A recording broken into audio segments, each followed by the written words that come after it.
Okay, so I'm going to be showing you how to cut something out and then merge it onto another background in Photoshop here. So there's many tools we can use. If you look up here, this is just generally the selection tool, but when you choose this, down here we've got some options. Like this one's kind of the magic wand, which is okay for some basics. If I try the magic wand and kind of click on her, it's going to choose everything of similar colors. And right now it's kind of changing them because there's always these buttons that say new or add, add to selection, subtract from selection, and intersect. I really don't know what the intersect is. So if I do add, I could probably add a little bit more, and see, that's the problem. All the way it shows pretty much everything there because of the white. Not a big fan of this. In some cases it can be good. I might even do a new one and try to select the background instead. But again, it's still picking up some of the whites with her. So I'm going to move to the one that I choose most often at the beginning, which is the quick selection tool. So here's the quick selection tool. I'm going to do a new one. And this one you just kind of draw. So I'm just kind of painting wherever she is. Yes, this is my little daughter, my little gem, and I'm trying to get everything, and sometimes you might get a little too much, might get a little not quite enough, like over there, trying to get that antenna. If I want to get that, I'm going to zoom in. Now zooming in, hold down the Alt key and then scroll wheel. Okay, so that's a great shortcut there. Now you'll see my brush is a little too big, so we do have brush settings down here. And I'm going to see if we can get this. It's not too bad. Alright, and again, just going to keep painting, try to get most everything in there. If you're missing something, add a little bit, and if you have too much, you can subtract. So right now, it jumps, as soon as you do your first one, it jumps to the add. So you'll notice we're in the add over here.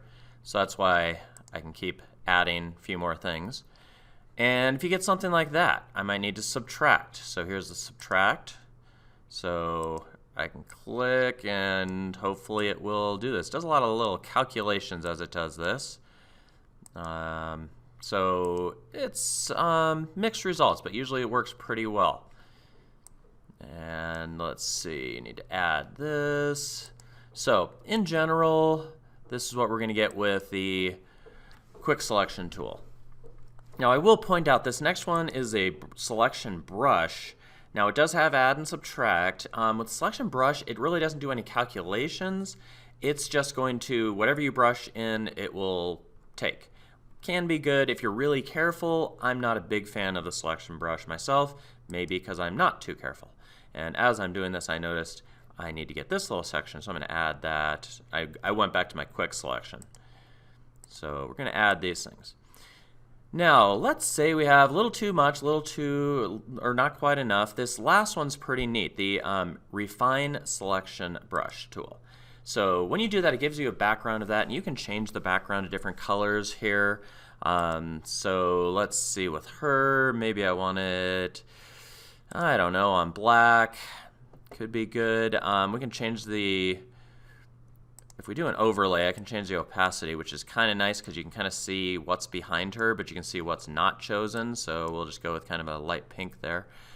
You can tell the difference between the pink and the white. So notice with this brush, I can change the size and everything, but when I'm on the, whoa, that's big. When I'm outside of the selection, you'll see a little minus in the middle. When I'm inside the selection, you see a plus. And right now it's in push mode, which is the main one we should be using here. So if there is something that I need to add, like maybe there's a little bit extra with her little wing thing here, so I'm going to take this, and this kind of pushes it out. Okay, so it kind of pushes it out. You're pushing from the outside in. Maybe here I've got a little extra white if you look in there, so maybe I want to push it in there. So I'm going from minus to plus. So I'm pushing it in a little bit. Okay, and again, it does do some calculations. Looks like I can go out here, a little bit extra. So pretty good there. Now, notice the armpits here. By the way, if I want to get rid of those, which I do, I'm going to go back to this. I'm going to do a subtract, and hopefully it will select just that section. So I definitely want to get rid of that. And let me go back, because again, notice you're going to be bouncing back and forth sometimes. That's okay. Now, a lot of this really was pretty tough. This dress, there's little parts that are very faint. So you'll notice, again, we have that plus and the minus, but in between the plus and the minus, it will go to a straight dot. Now, that straight dot, it will try to find the edge. So I'm going to see how well this works, sometimes better than others, but I'm going to click and I'm just dragging. I'm just going to kind of paint. And hopefully it will find what I want it to include and what not to include. And it did get some of that yellow in there. Might go over it a little bit more. See if we can pick up a little bit more of it. And it's getting in there. It's not too bad. And we can always go back to that brush possibly to see what it did take and what it did not take. It's, I'd say, iffy. We can mess with some of the settings and such, but I'm not going to be too worried about that. So a little bit more here. Now, one thing for this selection tool that is really good at the selection tool is hair. And well, she's got some hair here. So notice, I've got some hair, I've got some white. I'm going to see how well this does here. So just kind of refine this edge. Again, I'm going to go through there and I'm going to hope it's going to pick up some of these hairs and possibly get rid of the other stuff. So let's see what it does. Paint it in there. Not too shabby, not too shabby. It looks like, yeah, it's kind of missing some of the stuff in there, so I might need to add again. Again, back and forth between these tools.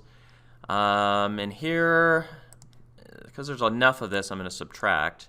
But then I'm also going to use that tool that I just had. So some of this is going to be a little tricky. So let's see, especially where the hair kind of shines through. You see that white in there? So try this. I'm just going to paint this whole thing and see what happens, see what kind of calculations we get. I might change my edge there. Not too bad, actually. I would say that's pretty good. In fact, let me go to a different view. You can see which ones it did get, and it did get some of those hairs. It can get some good calculations. Also, I look up there, and that does not look very good right in here. So again, you can push out. And if you want to, it's usually a pretty good idea to refine those edges. It might even sometimes go to a little in between hard and soft. Something like this, great for refining those edges. So we'll try that out. Okay, so you get the idea hopefully, and I'm going to try one more tool or show you one more tool here. So in some cases, some things might just not show up exactly like you want them. So another option is right here, the lasso tool.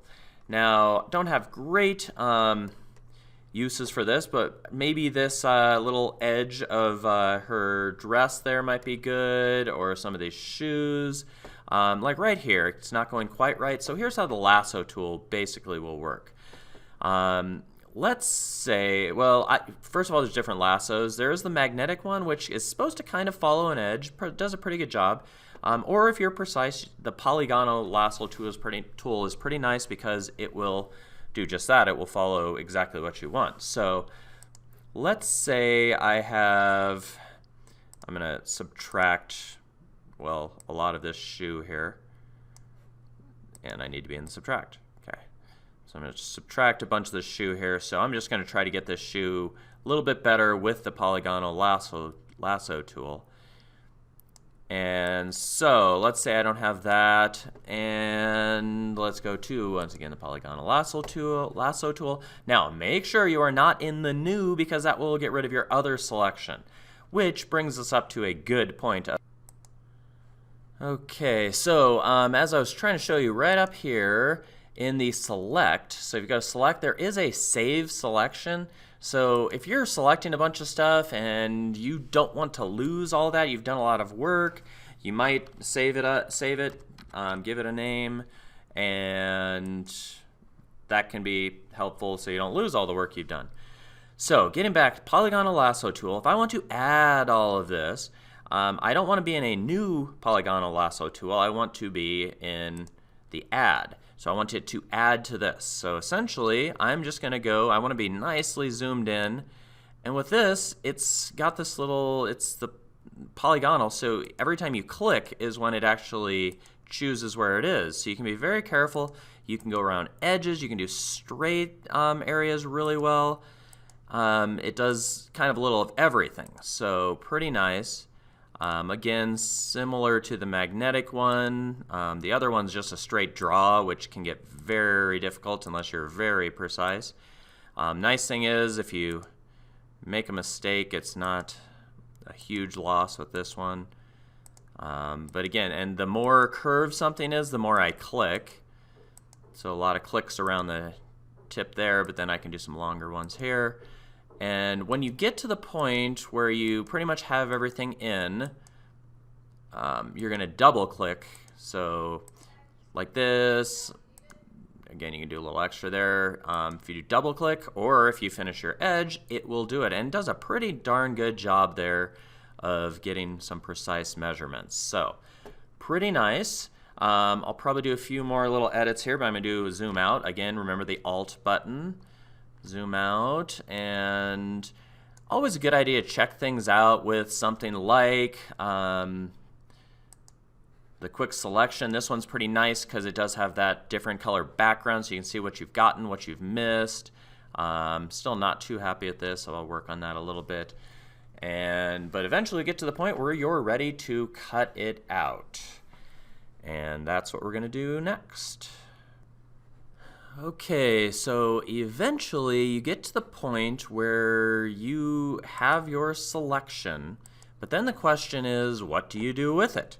There are many things you can do with it. While I have this selected, I could do a right click on her, and we could do layer via cut or layer via copy. Either one will work in this case. So if I do cut, it's kind of cool. You can see how I'm going to get two layers. Layers are wonderful. Get used to layers in Photoshop here. So I've got these two layers, and I can use the eyeball to make it so you can only see one or the other. So this way I'll turn off the background, and you can see how all of that is a transparent background anytime you see that. So you can see pretty much that's exactly what I have on that layer, just her, that's just that selection.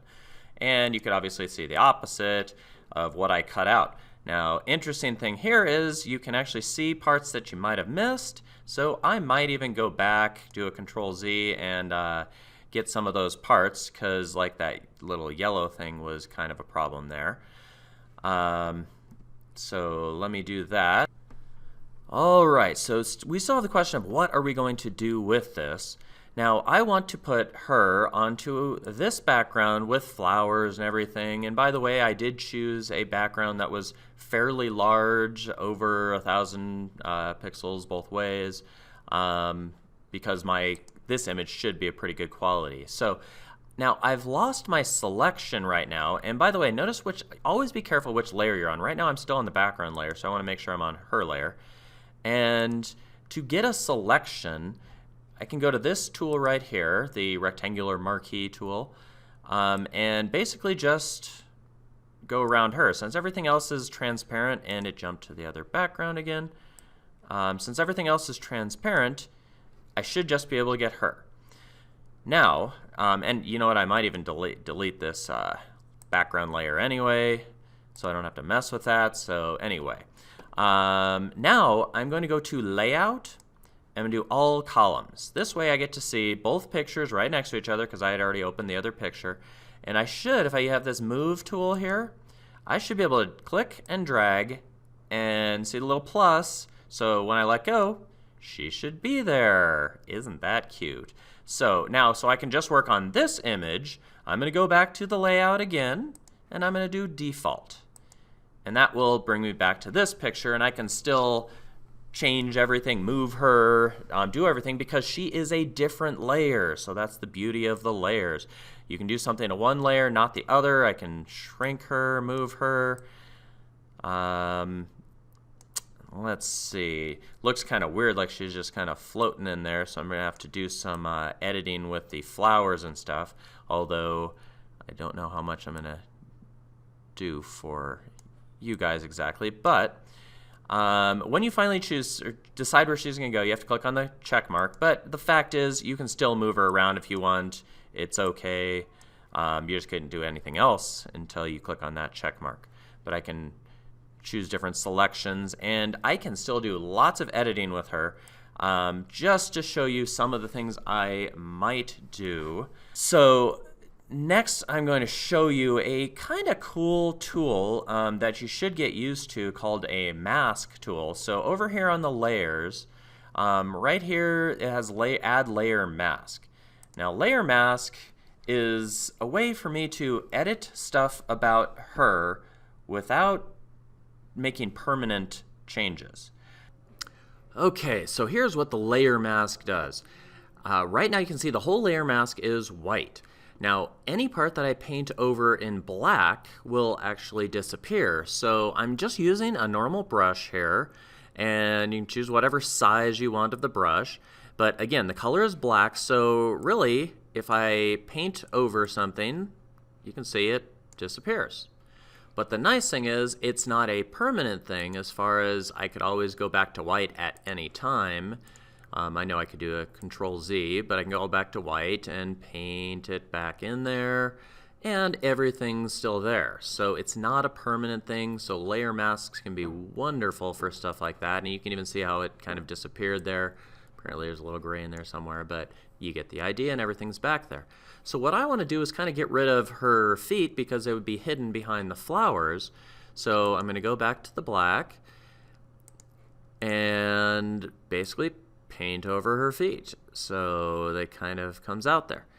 Now it looks okay. There are certain things I could probably do to make it a little bit more accurate. So it just kind of seems to end there. If I wanted to, I could actually change the opacity, mess with that. Maybe I'll change it back to white so I get some of things coming back here. And because the opacity isn't complete, you should be able to see some of the flowers still through everything. And maybe I'll go even lower for maybe just little bits, like maybe you can see little bits of her shoe through there. So you kind of play around with things and try to make it look as accurate as you can. But you can kind of see how they're kind of coming back, so it's not totally just gone. And anyway, that's the layer mask, and that's a good way to adjust things. I could mess with the opacity possibly here as far as the dress, to make it so things get a little bit more transparent. So something along there. Actually, I'd want that to be black. And a smaller brush size. So some good opacity there. So it's like it's still there, but you can see the flowers through it. So it's just showing so much that you could be doing to make it look that much more realistic. I'm pretty happy with it, not too bad. Now, finally, the question is, what do I do with this picture now that I'm done with it? So the first thing I would say is, whenever you're saving, if you are not sure you're done editing, then when you do a file save as or file save, you always want to look at this file type. If it's a Photoshop file type, that means you're going to be able to come back to it and do a lot more editing. It's not going to put it together or anything. It means I could do whatever I want. It's just like it is. So in general, you would use that. But this Photoshop file type is not one where everyone can see it. If I wanted to use it on the internet or send it to somebody or put it on my phone or whatever, it won't work very well. So in this case, when I'm done, I am simply going to change it to a JPEG. Probably the most common file type. And it kind of shows all of my JPEGs, a lot of fun ones there. Anyway, I'm going to call this Bee in Flowers And I'm going to click on save, and it will give me an option of how good the quality of the image is. I usually just go for 12. That's going to take the most memory, but it's going to keep a lot of the quality, especially with something my precious little daughter there. I want high quality. So I'm going to click on OK. The only reason you would turn that down is if for some reason you were trying to preserve memory or really didn't need to keep it in a high quality for some reason. So it is now saved. It's saved onto the computer now. Okay, now for those of you in my class, you probably want to put this in a place where you can get to it and where you can submit it to your Google Classroom. So we want to get it onto the drive.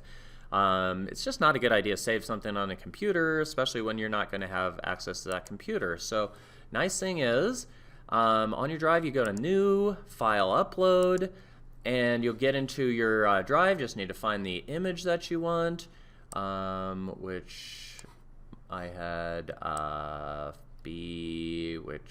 okay, for some reason I couldn't find it. Right there, Bee and Flowers. You say open and it will upload it. Basically, it's just like a flash drive. You're saving it into your Google Drive and then you can easily share it wherever you want. So that's the deal. Hope you enjoyed it and hope you can make some wonderful Photoshop images of your own.